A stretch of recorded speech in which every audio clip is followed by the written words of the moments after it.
Alliance is with all the smoke as we speak. The Sahelian Alliance is grappling against the imposed hybrid war. And ladies and gentlemen, I'm happy to announce to you that we are winning.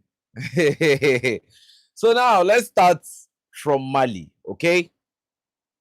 So in the Timbuktu region of Mali, a very, very huge development is coming out of Timbuktu in Mali. What is going on?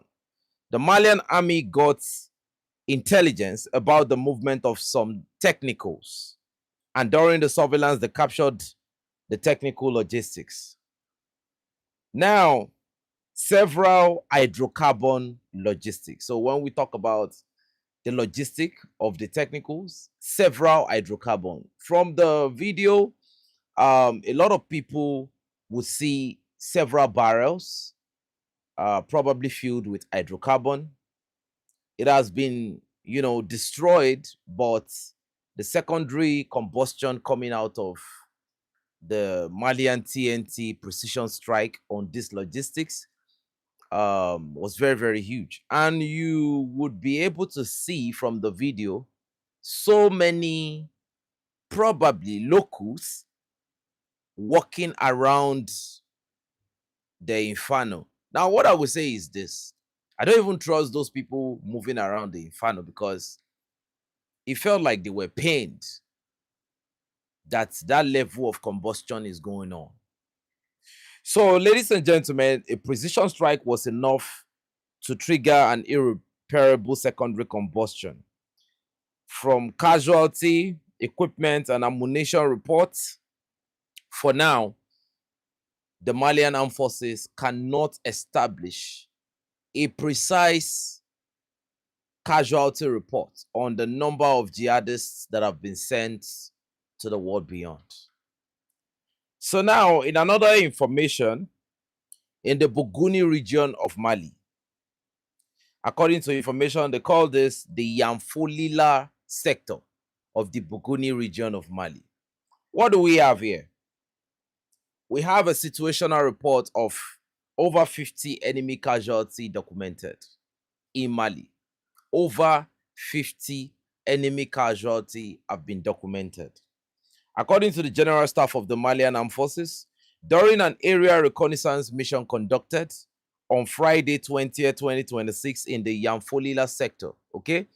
They said in the Buguni region, an area strike was carried out on the edge of the watercourse, allowing neutralization of about 50 technicals. The operation took place between the Diarala and the Guruku region.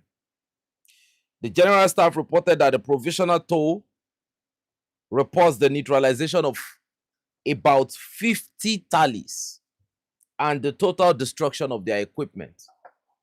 So, ladies and gentlemen, the funny aspect of this operation right now is that we have destruction of terrorist logistics in the first operation. Now, the second operation, we have elimination of over 50 technicals. This number is huge. Now, the funny aspect is that if you want to see these bodies, go to our Telegram channel. We've already posted the bodies of these 50. You see, this fight is real. It's for real. And you cannot negotiate this fight. You cannot, you don't have any chance to negotiate. And we have a lot of people now coming out to openly criticize the Burkinabe regime, the Malian regime, and the Nigerian regime for choosing to fight. Yeah, the strike took place around, from what I can see, there are, it took place around there is a proximity between the target sites and, should I say, some civilian settlements. So there is a sort of proximity there. But from what we are looking at, there is no collateral damage. It was a clean precision strike that actually took out the terrorist logistics. But this particular, airstrike that took place in the Yamfolia sector of the Buguni region that took out over 50 This was a precision strike. And ladies and gentlemen, there are no reports coming from the situational rep that some of the jihadists escaped. No. According to information, their equipment was destroyed beyond repair. So, and their logistic equipment was equally, sabotaged. We are looking at some motorcycles that were already creased. So, this is the Ramadan period. And if these jihadists are really, really, if they are God fearing, I think this should be a non-kinetic period. Because when they come, the first thing you hear is wasalatu wasalamu, right? Is that not what they say? Wasalatu wasalamu. Like, I've been able to watch many of their videos and I hear this thing many times. It is when they hit, that's when you hear them shouting Allahu Akbar, right? But now this is the only Ramadan period, like they call it. But still, they are getting their 72 virgin, handed over to them. They are getting rounded up. I mean, this is a very, very good development in the Sahel. And we're getting some worrying, reports from some of the Ghanaian officials. And I will get to that. But first of all, let's continue with our military success in the Sahel. So again, in Burkina Faso, reports from locals stating that over 50 technicals have been killed in action in the Soum province of Burkina Faso. The elite combat units of the Rapid Intervention Brigade, the 22nd Battalion, neutralized several dozens of technicals to a number of over 50. Now, according to information, the elite combat units are now reportedly advancing from Tongomayo to Belahede with the objective of linking the Nigerian and Malian border in a short time with the support of the unified AES forces. I've talked about that border region that, is very, very important. They maintain serious security on those borders, which will be very, very, in fact, it's going to give them a very, very productive long-term campaign if they can secure those tri-borders. They need to really, really secure it. And that is what they are working towards already. I know that their operational planning, they've incorporated this into it for a very long time. And that is why we are seeing so much result on the line of contact. So if we put all the reports together, 50 in Mali, 50 in Burkina Faso, and we have another 28 in Niger. That is 128 in a day. So if we are to regard the entire AES as one entity, the Alliance of Sahel States, then we will say 128 jihadists were knocked out in one day, in 24 hours, less than 24 hours. If we look at the time of infill to exfil, it's less than probably 7 hours. So the Sahel is not a safe place for the terrorists. But we'll get to some reports that will really, really show you that, man, people are dealing with a lot right now. The Nigerian authorities tightens information control. That's the first thing the Nigerians are doing right now. They are further tightening information control and warn local partners against rebroadcasting hostile foreign media propaganda.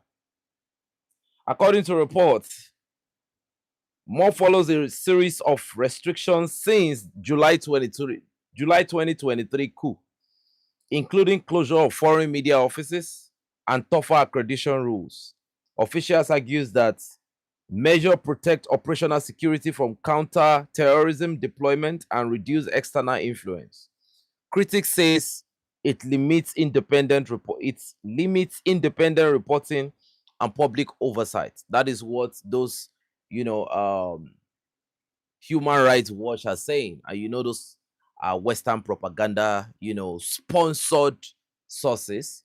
So the command of the Nigerian people emphasized that it is shifting towards information dominance alongside kinetic operations and internal stability measures. That's what they are doing right now. So in another information in the Tilaberi region, The Nigerian army have now neutralized several militias. According to information, the Nigerian forces conducted a coordinated raid in the Tillaberi region, targeting armed group cells accused of attacking patrols and harassing local communities. Ground troops, backed by surveillance assets, struck multiple hideouts and intercepted fighters moving on motorcycles towards the border corridor. The army reported several technical KIA and weapons seized, including rifles, ammunition, and communication gears. Security element also recovered logistics believed intended for follow-on attacks, while reinforcing key routes used by insurgents to evade pursuit after contact. Command emphasized remain on persistent pressure operation and tighten border security coordination to deny regrouping of the terrorists. That is coming out of Niger. In another operation in Niger, just to summarize this information, the Nigerian operatives have now arrested 28 terrorist suspects in the counter-terrorism sweep across the Tillaberi and the Dozo regions. They targeted sleeper cells, and from information, they were able to seize 19 rifles, 6 machine guns, 3,000 rounds, disrupting plans, attacks, and secondary roads used by militant convoys. They said from this operation, 11 personnel were sacrificed. 11 personnel, according to reports. But according to reports, they've now established 14 temporary checkpoints.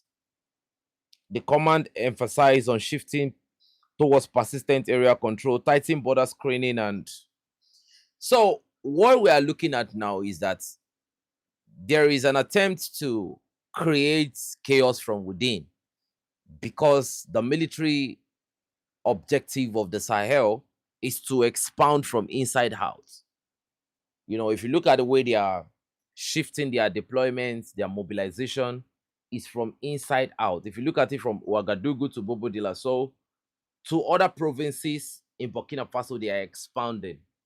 So from inside, and once they take over the territory, they maintain internal security presence. They push the jihadists outside.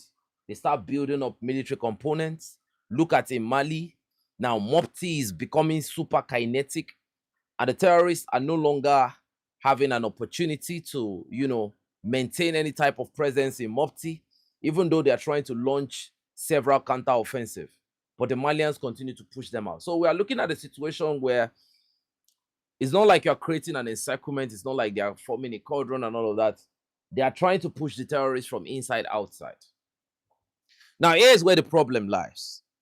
When you are pushing terrorists from inside outside, and you're trying to get your territorial conquest by spreading out from inside, the question is, without neighboring countries that are willing to be on the same page with you, you are going to have a very big problem. We've seen situations where these jihadists run into the Ivorian territory. We've seen situations where these jihadists run into the Beninese territory. We've seen situations where even sometimes they go into the Ghanaian territory, according to fresh reports. So in this situation, it begs the question, all these neighboring states that I've just mentioned, even Nigeria, these neighboring countries, they are not willing to fight. What they are willing to do now is that they are willing to negotiate. They are not willing to fight. They are willing to negotiate. Ivory Coast is negotiating. Benin Republic is negotiating according to information that we are getting. General Abdurrahmani Chiani have said it. Analysts have reported that the neighboring communities around the northern part of Ghana is heavily militarized with these elements. They are there in sleepers. They are there actively. So this is now a security situation that have been left for the Sahelian alliance to handle. So, but in a situation where you have Ivory Coast ready to fight, you have Benin ready to fight, you have Ghana ready to fight, what are we even talking about here? the troops of the neighboring countries should be on the border. But now a lot of people will say, but the Ivorian troops are on their border. Yes, they are there. Everybody saw the video when the terrorists crossed that river and they moved into the border of Ivory Coast. Now, I want you to get a very clear message here. When they crossed into the border of Ivory Coast, the terrorists, they stopped running, they started walking. The reason why the Burkinabe did not engage them, they noticed that there were, there were some positions where the Ivorian troops were positioning themselves. Like the Ivorian territory was not empty when the terrorists came in. Please, the Ivorian territory was fortified with troops, and the terrorists strolled in. Oh my goodness. The Ivorian territory was beefed up with personnel. The terrorists entered and they were gisting with themselves. So that is to tell you that it's not only that these neighboring countries are not ready to fight. There is a probability that there is a sort of collaboration and close coordination between these jihadists and some of these people that we're talking about. So unfortunately, we're in a situation where the Sahel is left alone to counter the offensive. And when we talk about this, the reason why the Sahel is left alone, a lot of people can argue all they care. But the truth about the matter, based on what we are seeing right now, is that the Sahel is left alone because some people are now claiming that they were sanctioned, that they are currently under sanction for not applying the democratic system. This is what one of the Ghanaian, what's the name of, spoke on Joy News. I think that Joy News is a Ghanaian mainstream news platform. So anybody can try to dog the smoke or pour some fire, to pour some ice on the flame, but we have to tell the truth. You see, the neighboring coastal West African countries, they are all conniving. Guinea is not conniving. So we've been asking that question for a while. That, okay, looking at the level of kinetic operation going on in the Sahel, why is it that the neighboring states are not even bothered? Until we started hearing recently that the president of Niger recently paid 90 million CFA francs to negotiate. And probably the reason why the jihadists did not agree, maybe they were feeling like, this money is now small, we can no longer take this anymore. And when it comes to capabilities, probably they are the ones giving them the capabilities. So the thing is, there is a group that choose to negotiate and there is a group that choose to fight. So I will say this categorically. When people see the alliance of Sahel states shifting towards the Maghreb nation, nobody should argue with them. Nobody should argue with them. When people see the alliance of Sahel states now having bilateral cooperation that goes down to the level of security with Algeria, nobody from the pit of hell should query them. Because what you have down south are terrorist sponsors, period. You don't understand. You think this is speculation until you see videos. There are video evidence. I said it many months ago, months, not weeks, that when the terrorists enter the Beninese border, the troops run 30 kilometers into their territory. We've been saying this forever.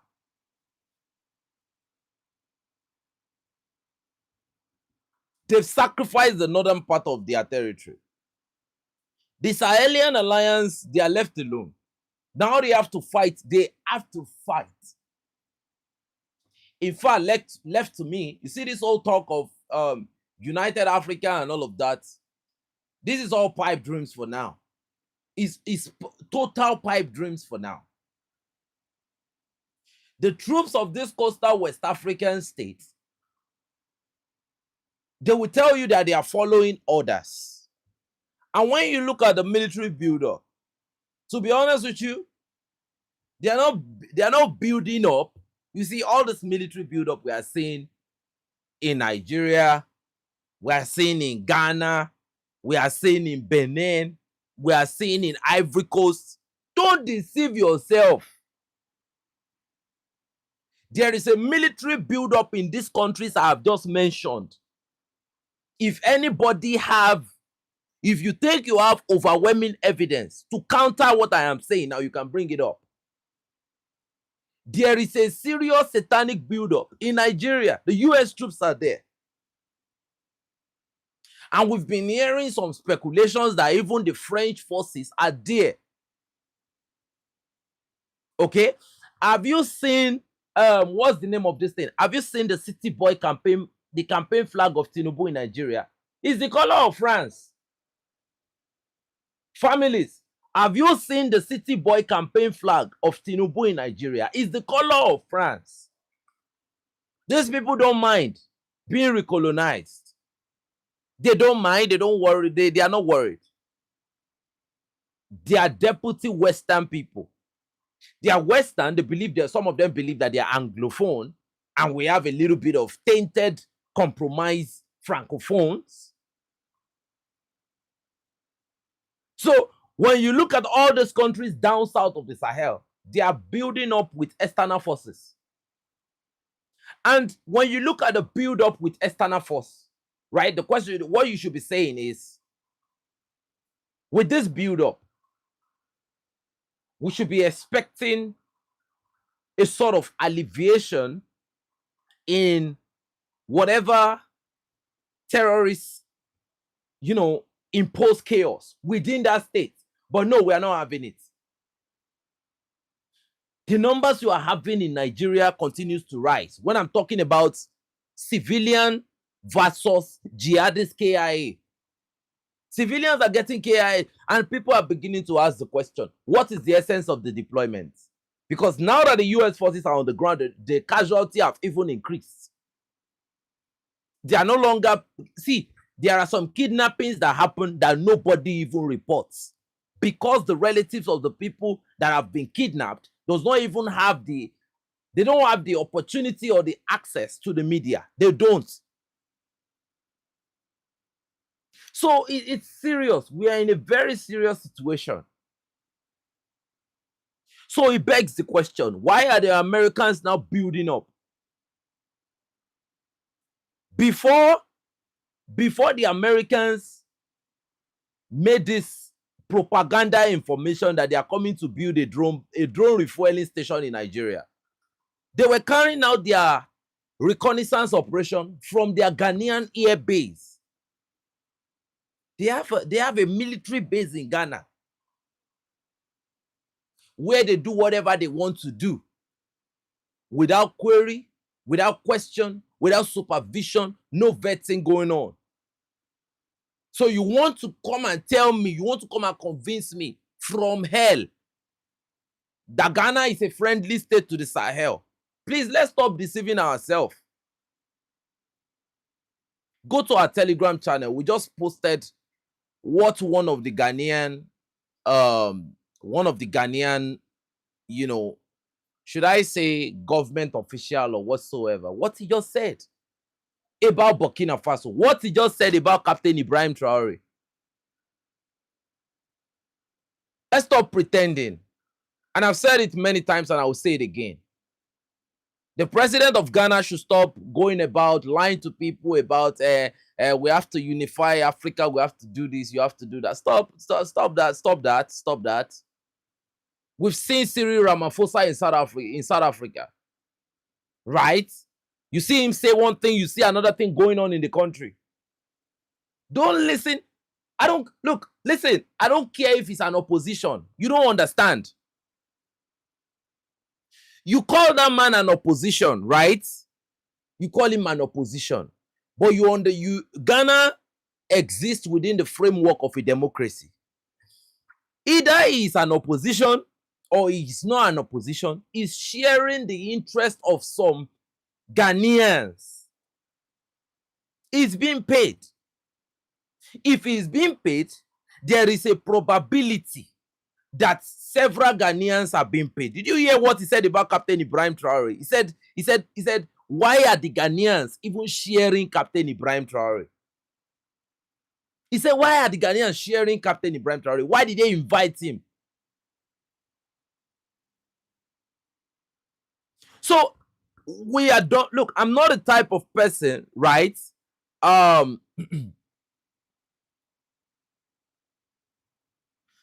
not the type of person that you are going to give me some beautiful oration and all of that, and at the end of it, I look at your action.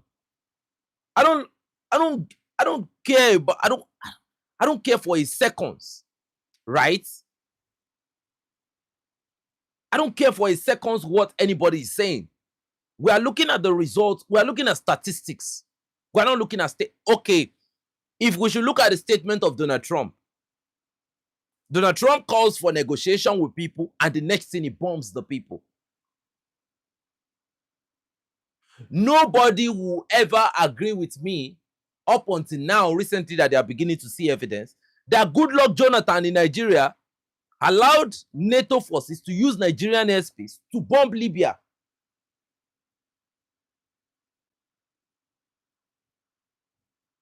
And a lot of people will come and say, is the opposition, is this one, is that one? What do you have in America? You have Democrats, you have Republican, right? The Democrats might agree to something, the Republican might not agree. But go and find out whichever president they've always produced, they always end up going with the same green print. Either Nana Akufo-Addo is saying something, or Dramani Mahama is saying another thing. There is a deep state whose interests they are projecting. It might not be the Ghanaian deep state, but before you know it, there is a deep state within Ghana. And families, that deep state is looking like the US have a certain deep state within Ghana. If they don't have, how come now they have embassy? Okay, they have embassy inside Ghana. They don't only have embassy, right? Embassy is aside. They have a military base, an air base. Do you know what they do from this air base? They spy on anything and everything.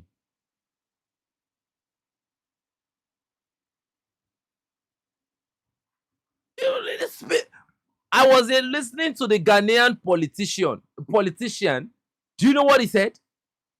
He said that the terrorists know here that, hey, see, families, look, let's stop this conspiracy theory. At this point, nobody can argue this thing with me. The Ghanaian politician said categorically, he said, is it that the terrorists did not hear that those Ghanaian tomato traders were speaking English? He said before, the terrorists were not attacking. Now listen carefully. He said the terrorists were not attacking Ghanaians. He said they allow Ghanaians to go freely. If you look at the way those terrorists entered Titao, do you think those ones are there to listen to what language you were speaking? He said the terrorists heard them speak English and they were not speaking French and they attacked them. Oh my goodness.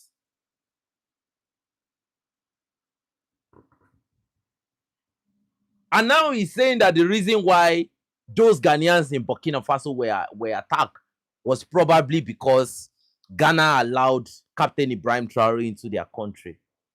The video is there. Look, everybody has the right to their opinion.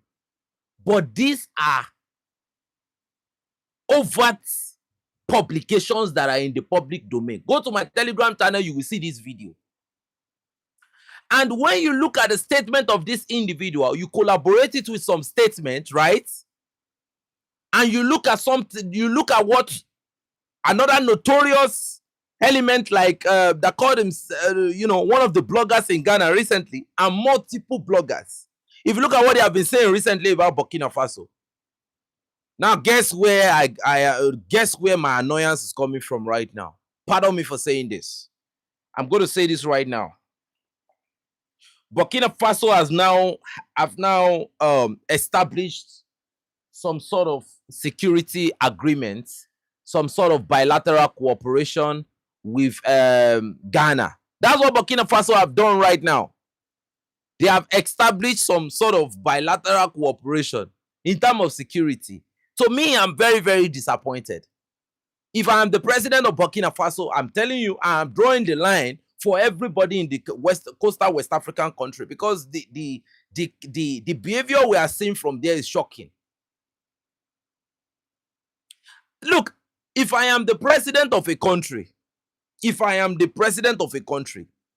call yourself an opposition, and I am the one in power.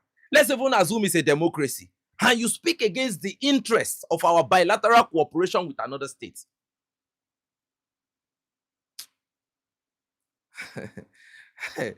Okay.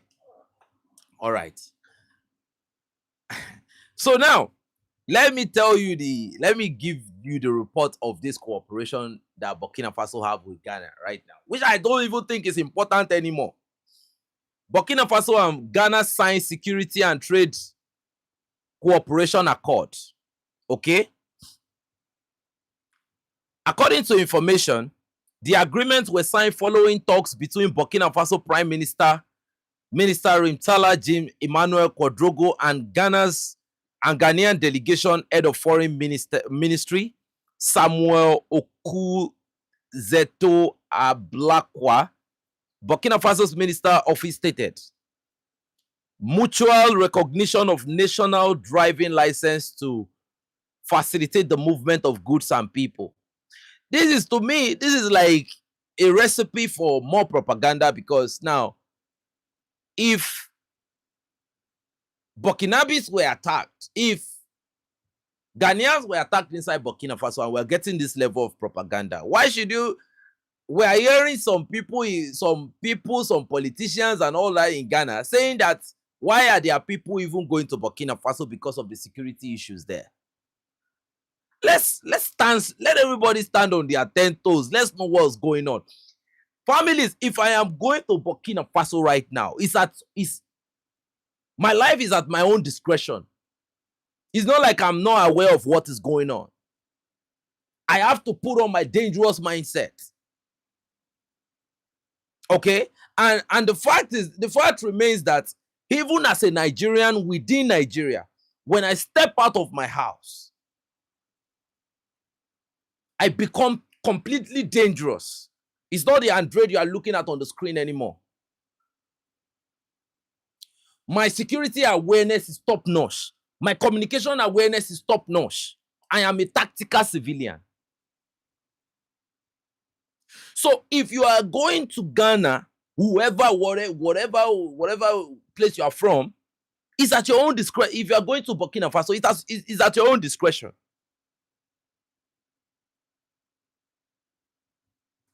And you should be security conscious. Me, I'm telling you that even within Nigeria, I'm 24/7, I'm security conscious. Who told you that any country is safe in Africa? Recently, we saw a Nigerian Uber driver that was killed in South Africa. Right? By another South African and his girlfriend. They strangulated him inside the vehicle, right? Look, like I used to tell my people in the Android community for a long time, I say, stay dangerous at all times. Your life depends on it. This is Android on the social media. Once I leave my apartment and probably I want to go and switch off the generator, my tactical mindset is always switched on. I take all corners with discretion. This is a well-defended, fortified apartment. But even while I'm going to switch on my generator at night, I am taking every corner with the highest level of danger in my mind. My rules of engagement I am prepared. So I wonder why somebody will be saying you are now going to a place where they have something we can call an imposed aggression, and your tactical mindset is not switched on. You want to move because you are aware. Nowhere is safe in the world now. Thank God to the imperialists. Thanks to the imperialists for that. If there is peace in Africa, how many people if there is good economy in Africa, how many people will be crossing the sea to go to their country? Is this what's special about it? So I don't like it. It's not like, okay, look at the crisis that happened in Ghana the other time. In the northern Ghana, based on chieftaincy, and Ghanaians were displaced. Some ran into Burkina Faso, some ran into Ivory Coast. Some people were killed. So who are you going to blame that on? So the fact that some people are now coming out of the corner and want to come out 7, Nigeria lose 200, and people be like, okay, it's just another day. Are you playing? So apart from, don't see, in Africa currently, it is not, in fact, we've come to realize that it is not the complete job of the security personnel to protect you. In my country, if you call the security personnel, you probably still pay them. You want to call them for their responsibility. I have said this about even the health sector in my country. You will still have to pay people. What should be your rights, right? You will still have to pay them. We've seen a lot of foreigners travel to Africa now. We've seen US forces that are of African descent travel to Africa and they were killed. What I tell you, is it that safe? And that nonsense politician was saying things like, the terrorists should have understood that they were Ghanaians. That statement is very, very incriminating. They should have understood that they were Ghanaians. The question is, was there any negotiation they had with those jihadists? If you look at that statement very well, the terrorists should have understood that they were Ghanaians. The question we should be asking from that man is that, is there any behind closed door agreement you had with the jihadists? That when they see Ghanaians, they should let them go. Face only the Burkinabes. You see, when you look at some people's statement, you look at them and you feel like when they tell you about when they tell you about their degrees, I had this in this, I had that in that, but at the end of the day, when you analyze their operational, mental security, you discover that they are 0. So I don't know. Honestly, I don't even see the situation in Burkina Faso as, I don't see it. I don't know why. I don't know if it's me. I think it's a necessary struggle. You are asking for sovereignty, you are asking for freedom. And you have a lot of resources that is very essential to the interest of some people. Africa is still in slavery, fam. So these people have decided to fight the fight that some people did not fight. And based on my own expectation, I'm expecting Africans to stand together with them. But we have cowards all the way. We have a lot of cowards. A lot of people are pretending and using the word Pan-Africanism. I don't know where that word is coming from. A man called Showore in Nigeria, he calls himself a Pan-Africanist. I've seen some people on this platform talk about Showore. Showore is not a Pan-Africanist. He's somebody that is paid by the West. You know what he said recently? He said Captain Ibrahim Traore, Assimi Goita, Abdurrahman Chiani, he said those ones are Boy Scouts, that they are not Pan-Africanists. You see, it's high time we are very, very aware. And like I said, I've said it on the Andre community numerous times that Andre community is not a community that is begging for people to come and share lead. Like, we don't need too much numbers. We need people. Like, we need the original people. Because at the end of the day, what matters is not the opinion of everybody. Is only the opinion of the originals that is going to matter. I don't know if anyone has ever been through a situation where you really, really need help in life. And you look at all the contacts in your mobile phone and you discover that most of those numbers are like trash. Like you cannot really look up to anyone for help. But anybody that looks at your contact, they believe you have an army of people, but yet you have nothing. So that's the situation we have right now.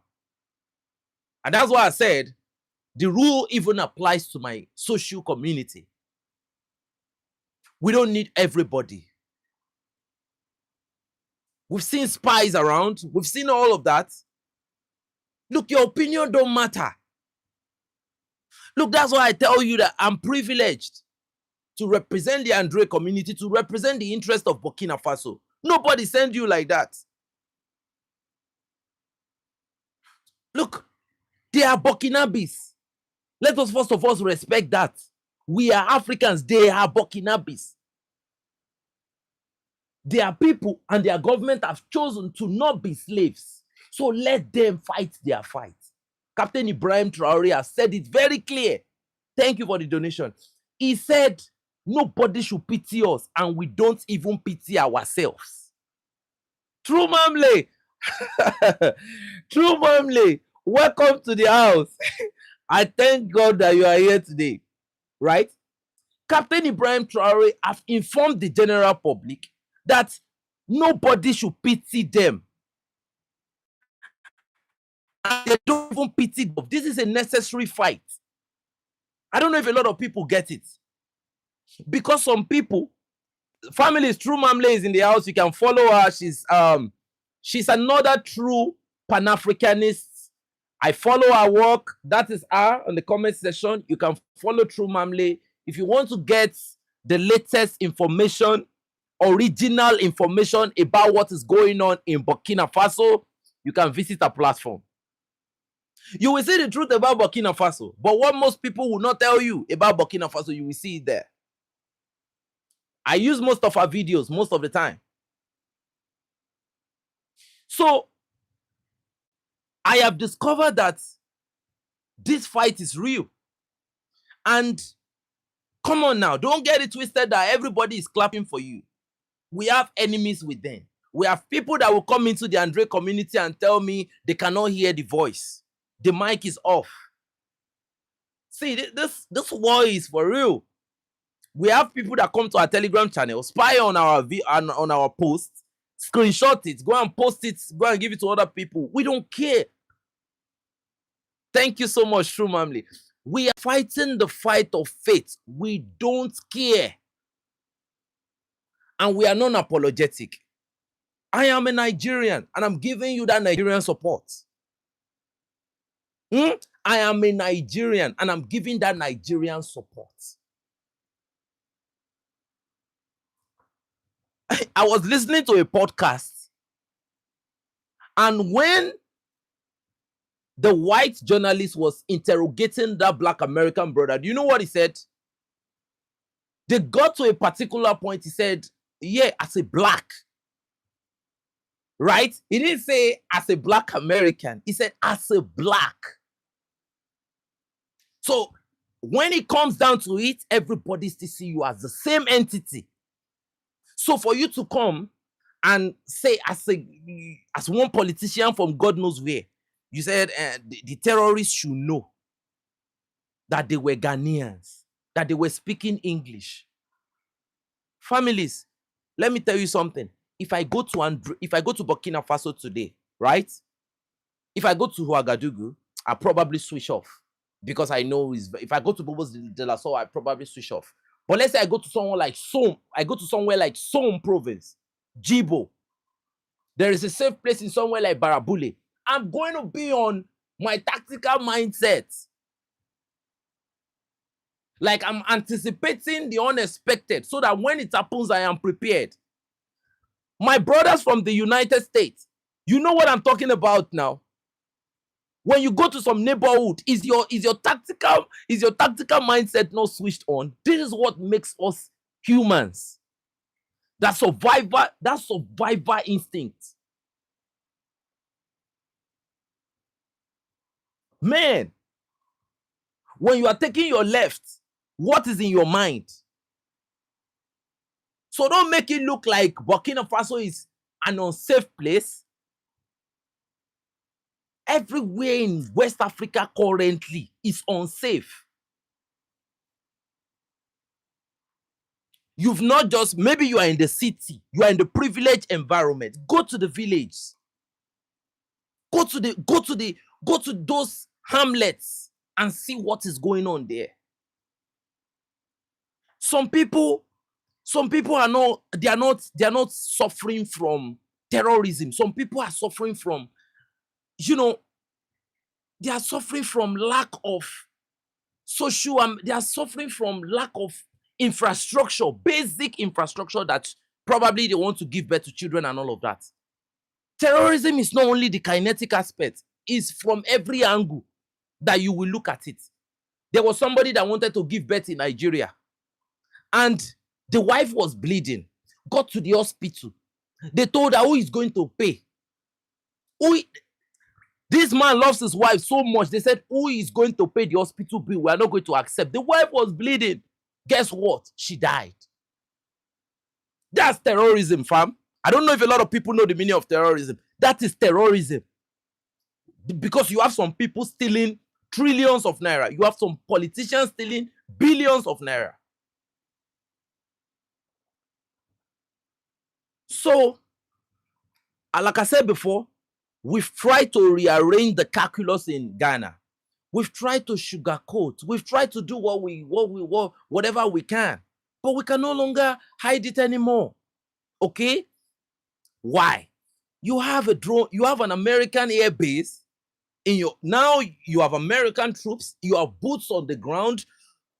If you look at the capacity of the base that America has in Ghana, that is a complete operational base that can be used to do anything.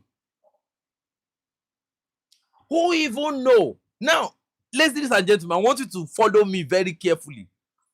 They are saying that particular base, right? The Ghanaians cannot vet. The government cannot ask questions about what they are doing there. So now let's imagine a city. Do you know that it is even possible that there are some strategic capabilities within that base in Ghana? When all the heavy cargo jets were coming to Nigeria, they were all landing in Ghana first.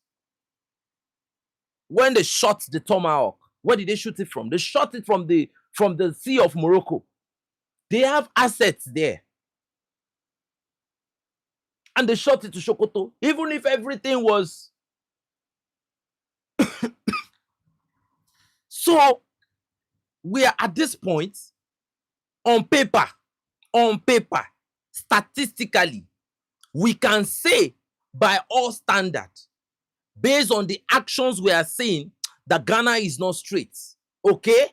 But we are just trying to, in the spirit of that brotherhood, and based on the truth we are getting from some original Ghanaians, because some Ghanaians are really, they are in this fight.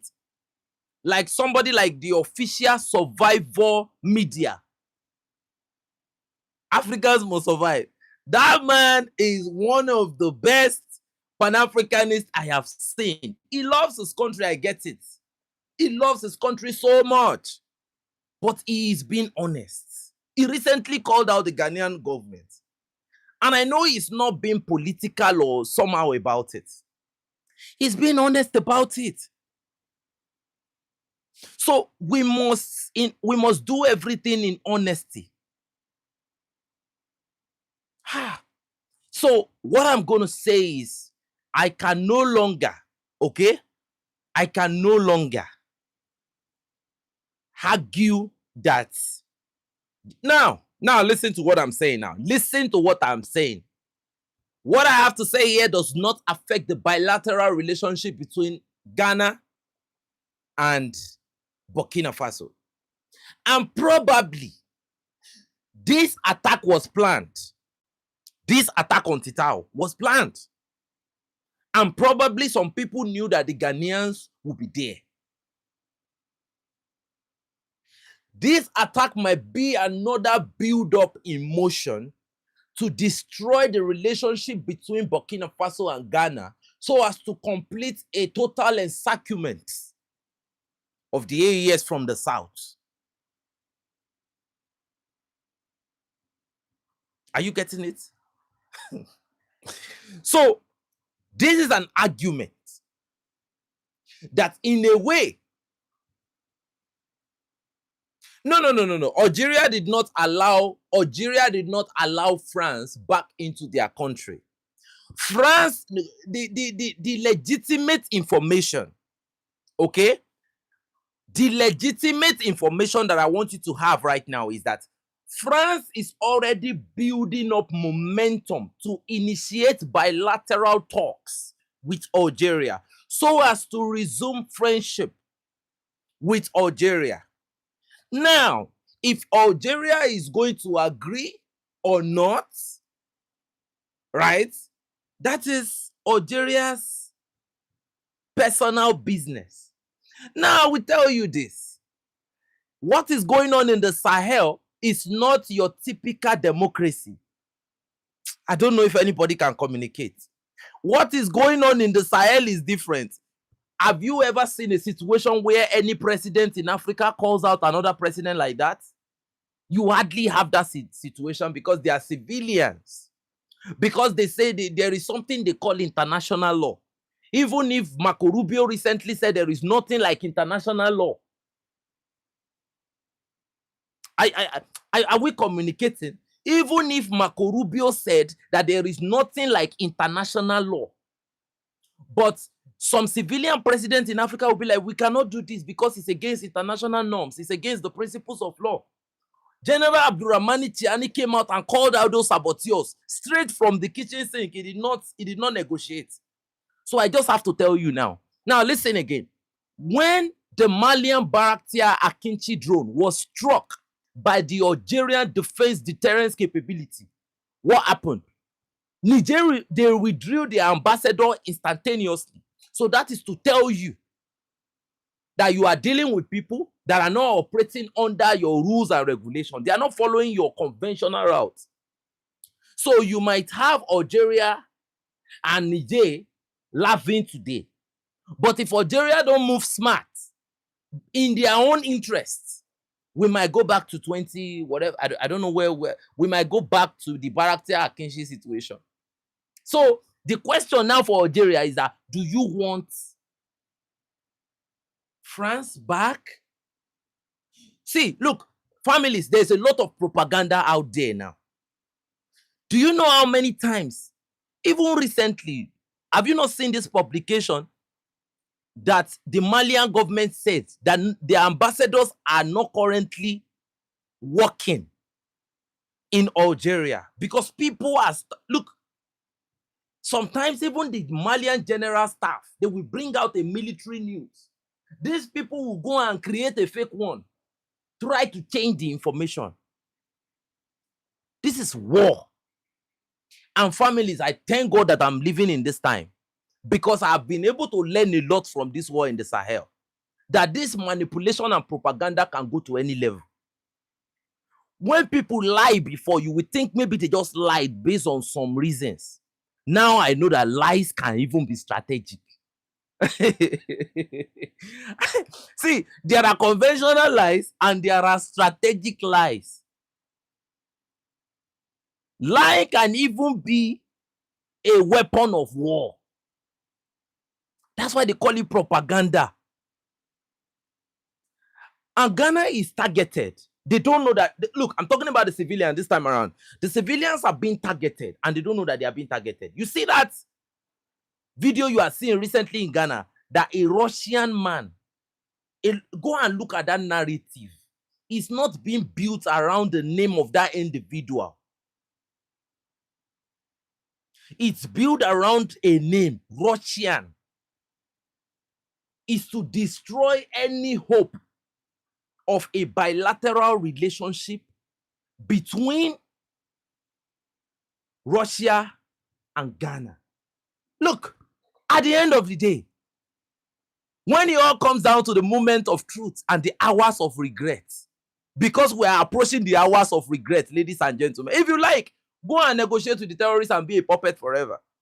The new world order, which is the multipolar order of geopolitics, will soon emerge. And when it emerges, I am looking at the time frame, it will emerge after the war between Russia and Ukraine. And if there is a possible war between US and Iran, that war will be so catastrophic to the point that it will be the birth or the death of the multipolar order. The battle line is drawn right now. Okay? And people are paying. There is a lot of money flying around. And look, let me tell you why Africa is facing this problem. When this battle, when this negotiation is complete, everybody will have to pick a side. There is nothing like non-ally. Nigeria is a non-ally state. But families on paper, statistically, is Nigeria non-ally. They are allies of the West. So Burkina Faso, Mali, and Niger, they've taken their stance. This is where we are going to belong. We are team freedom. We are team sovereignty. But people that want to be team West, I think there is this artist that they call Team West or something like that. So if you know you want to be Team West, stay where you are. But the future is going to tell. We are experiencing reset as we speak. Team Westwood, thank you very much. So when this is done, how did you think the World War II happened? World War II, people were living through World War II, and they will be speculating that this might be the beginning of World War II, and they did not know that they were already going through World War II. We are already going through World War III. We don't just know. Look at the numbers that have died in Russia and Ukraine. Look at the level of damage in that 12-day war. See, when you calculate the number of wars that have been... Thank you so much, True Mamley. Thank you so much for the donation. I appreciate it. I really appreciate it. And you know that people are waiting for you, True Mamley. People are waiting for you, man. So when are you going to grace this occasion? When are you going to come to the Andre community? We are happy to have you here. And we are a very strong supporter of the True Mamley community. So, like some of the people in the Andre community will be bantering me. They will be telling me that True Mamley has the best translation in the game. I've heard it from a couple people on this platform. So, by the time we are done with this war, Burkina Faso will write. When they look at the documentation of their attrition rates, Burkina Faso will say, okay, that when this war was being fought, we lost so number of men, and they will pay their respect to those men. The Nigerians will do too. The Malians will do too. These are fallen heroes. This war is being... Look, don't go and sit down in your backyard and think that it's just war of terrorism. No. This is see, the Kissinger report, it was written at a certain time. Some of the result of the Kissinger report is playing out now. Jeffrey Epstein, the vaccination that we are seeing in Nigeria recently, the GMO and everything, it has been documented since 2013 from Epstein. So you see this moment that we are going through now, this terrorism, it has been, see, this is the green print. We are just walking through it. So now it's a decision. Do you want to fight for freedom? And come to think of it, what type of freedom do you think you are going to get with negotiation? When you are negotiating with a bully, you will never have peace. You have to stand your ground. So, families, is at this point I want to tell you that I love the stance of Burkina Faso. I might take on the Ghanaians is that I think this is time for the Ghanaian think tank, because I've listened to some Ghanaians that are very, very smart.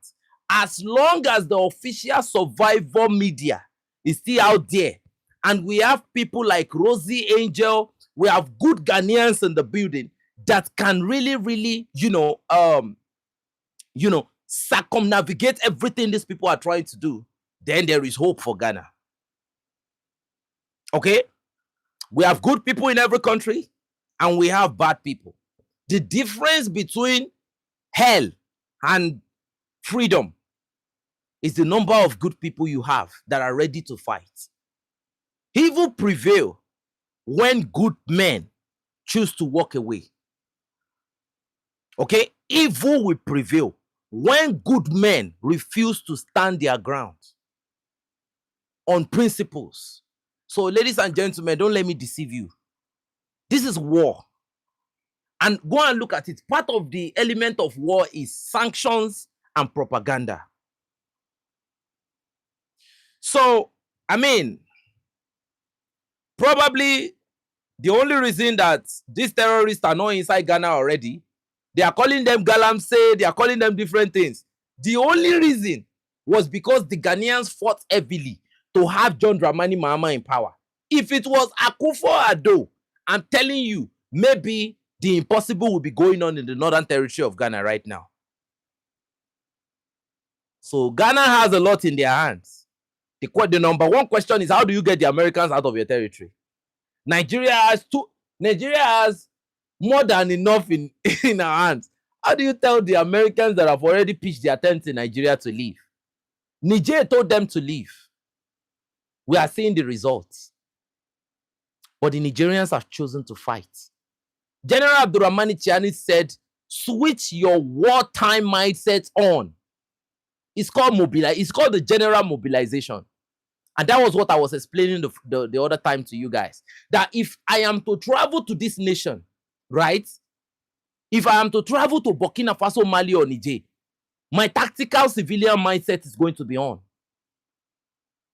I am going to look dangerous. Even my beard is dangerous. It's a tactical beard. I don't keep ordinary beards. I keep tactical beards. So in a situation of escalation, we will be ready to apply correspondingly. At least as a civilian, you should be able to survive. Thank you so much, Mr. Nelson. Thank you for the donation. I appreciate it. Right?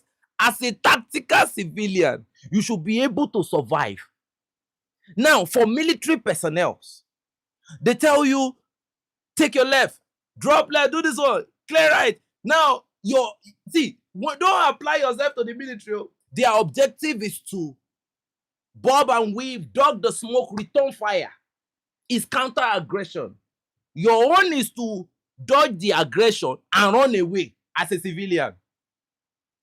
So when I say you're a tactical civilian, it's not that you go and be thinking that you want to return fire with the jihadists. No. When you dodge the fire, you run away. You try and escape. And when I'm talking about escaping, see, please, my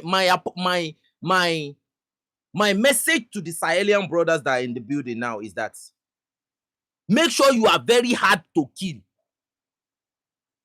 If me in Nigeria, that I'm living in one of the most protected environments, right?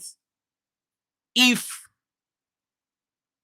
I still switch on my tactical mindset, see, look, I don't sleep completely. You understand what I'm saying? The Android community is a very funny community. Once I go out of this apartment now and I'm going out, I am taking every corner with the most violent tactical awareness that if anything happens, before the person even identifies themselves that this is who I am, probably the 72 virgins will be very, very close. So as a tactical civilian, stay dangerous at all times because your life depends on it. Don't be an easy target. Be aware. Be aware. So this is a time where Africans are being targeted right now. with propaganda, with lies, with censorship. If you are using the Meta platform right now, you have to be careful. Your communication security using the Meta application, your communication security can be easily compromised. That's why you have a lot of countries now banning Meta. So we have to be going with the shift right now. A lot of people will say, whatever is going on in Iran is not my business. Please, you have to listen to some information because you can get some tactical knowledge. See, look, I trust my people in the Android community. I have retired military personnel. I have all type of people from all spheres of life in the Android community. And our mindset in this community is very tactical. We listen to people, and when it's time to go to go out on them, we don't hesitate. So nobody can come and deceive us that a Russian man in Ghana. No, we are some of the most tactical community on this platform. Nobody can lie to the Android community. Go and look at the demography of the Android community. Elderly people. The demography of elderly people here that apply their tactical IQ is very, very much. And I'm very, very proud of the youth in the Android community. Because now we have a mix of demography. Meaning the youths are going to be learning, they are going to be getting tactical game from the adults in the house. So it's an exchange. And this is what we want in Africa, where we can listen to our old people, give us their experience, what they've gained. And we can take the knowledge of the present time, get a toolbox, mix everything together, and let's see what we can come out with. It's time for freedom. Homeland or death is not an option. It's a mandate. And like I said, evil prevail when the good people choose to run away from the truth. So, ladies and gentlemen, it's at this point I want to bid you all farewell. Mackay of the Spearhead is coming tomorrow. And we're going to be talking about something that is going to geopolitically interest you. But before then, I want to beg everyone. No, the beautiful Ghanaian people are not gullible. Oh my God, brother, listen. Like I said, there are good people and there are bad people. And there are selfish people. Some people are probably paid to become tools. Ghanaians are the best. I always say it anywhere I go that I'm proud of those brothers. I'm proud of the Togolese brothers. I'm proud of the Ivorians. Proud of the Beninese, the common civilians. Look, we are common people. Let's not forget. We are not the privileged people in the society. We are not the influential people. Because if by mistake, power shifts and it gets to the hands of people like us, then it's going to be a regret for these bad people. So we are the voice of the common people in Africa. And we are saying that it is time for us to stand together and make sure we cannot be deceived by these unscrupulous elements that are opportune. So, ladies and gentlemen, it is at this point that I will say, everybody should stay dangerous in your mind. Because even for the Christians, your Bible says you should prepare your mind critically. Focus on your mind. Guide your mind and protect it, because out of it are the issues of life. Because your mind has to be infiltrated first before the body is being sabotaged. So, ladies and gentlemen, let us protect ourselves. Let us stay dangerous. Let us be tactical. I believe I'm talking to tactical mindset. It's your boy 72 Andre signing out in offset. But before I go, homeland or death we shall overcome. And every time I speak like this every day, in fact, even me, I get information. So don't think I am not looking at the comment section. I'm equally learning from you all. Thank you and goodbye.